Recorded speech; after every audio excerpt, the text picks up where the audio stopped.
Did you know that college students who sleep less than 6 hours a night are significantly more likely to fail a course than students who sleep 8 hours? Not study less, not procrastinate more, actually fail. Welcome back. Today we are diving into something that most students completely overlook when they are trying to succeed in college: their physical and mental health. In the next 10 minutes, you are going to learn 5 science-backed strategies from the College Success textbook chapter on healthy living that will help you think clearer, stress less, and actually enjoy your time in school. Let's get into it. Section 1. Sleep is your secret weapon. Let's start with the most underrated study tool on the planet: sleep. We live in a culture that glorifies being busy and staying up late. "I'll sleep when I'm dead" sounds motivating, until you realize that chronic sleep deprivation literally makes you perform like someone who is drunk. Here is what happens when you sleep. Your brain is not just resting, it is actively processing everything you learned during the day. It is consolidating memories, clearing out toxins, and preparing you for peak performance the next morning. When you skip that process, you are essentially trying to pour water into a full cup. Nothing sticks. College students need between 7 and 9 hours of sleep per night. Most are getting far less. And the effects are brutal: poor concentration, weakened immune system, mood swings, and, yes, lower grades. So what can you actually do? Start by setting a consistent sleep schedule, even on weekends. Keep your phone out of your bedroom or at least away from your bed. And avoid caffeine after 2 in the afternoon. These are small changes, but they compound over a semester into a massive difference in your performance. Now here is something interesting. Sleep is just one piece of the puzzle. What you do while you are awake matters just as much. And that brings us to something most college students are dangerously low on. Section 2. Physical activity and brain performance. Exercise is not just about looking good. It is one of the most powerful tools you have for academic performance, and the research on this is crystal clear. When you exercise, your brain releases a protein called BDNF, brain-derived neurotrophic factor. Think of it like fertilizer for your neurons. It literally helps your brain grow new connections, which means better memory, faster thinking, and improved focus. Some researchers have called exercise a miracle drug for the brain.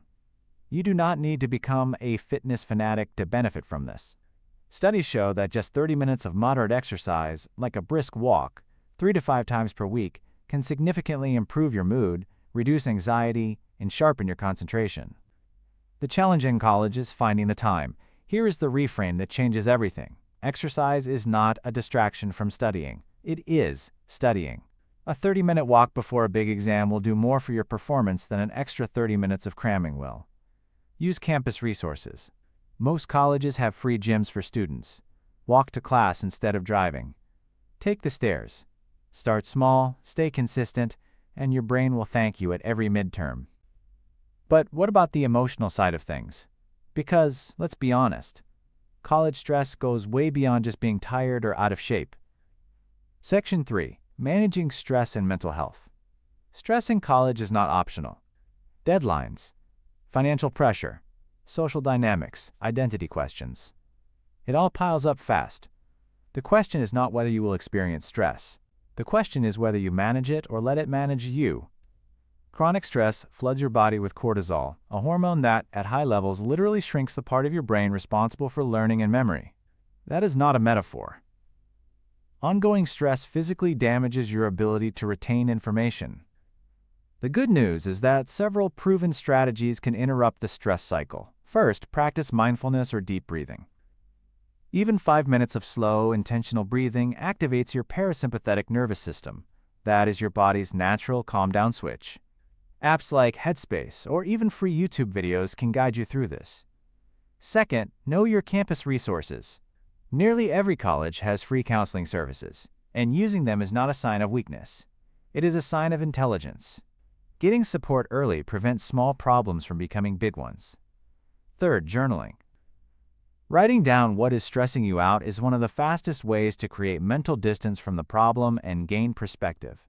Even 5 minutes a day makes a measurable difference. You cannot pour from an empty cup. Managing stress is not self-indulgence, it is maintenance. And speaking of maintenance, let's talk about what you are putting in your body every single day. Section 4. Nutrition and Energy Management. Here is a hard truth. If you are surviving on energy drinks, ramen, and fast food, you are running on a broken engine. Your brain is an organ. It requires real fuel to function at a high level. Glucose from complex carbohydrates is your brain's primary energy source. But not all glucose is equal. Refined sugars give you a quick spike followed by a crash, which explains that 2 p.m. fog that hits you right before your afternoon class. Whole grains, fruits, vegetables, and lean proteins provide steady, sustained energy that keeps your mind sharp for hours. Hydration is equally critical and wildly underestimated. Even mild dehydration, just 1 to 2% below normal, has been shown to impair attention, memory, and reaction time. Before you reach for another coffee, drink a full glass of water first. Eating on a college budget is real, but strategic nutrition does not require expensive food. Oatmeal, bananas, eggs, peanut butter, lentils. These are cheap, accessible, and incredibly brain-friendly foods. Make one better food choice per day and build from there. Your body is your primary vehicle through college. How you fuel it determines how far it takes you. And there is one more piece of this healthy lifestyle puzzle that often gets overlooked entirely. Section 5. Social connection and belonging. Human beings are wired for connection. And in college, the quality of your social relationships has a direct impact on your health, your grades, and whether you finish your degree at all.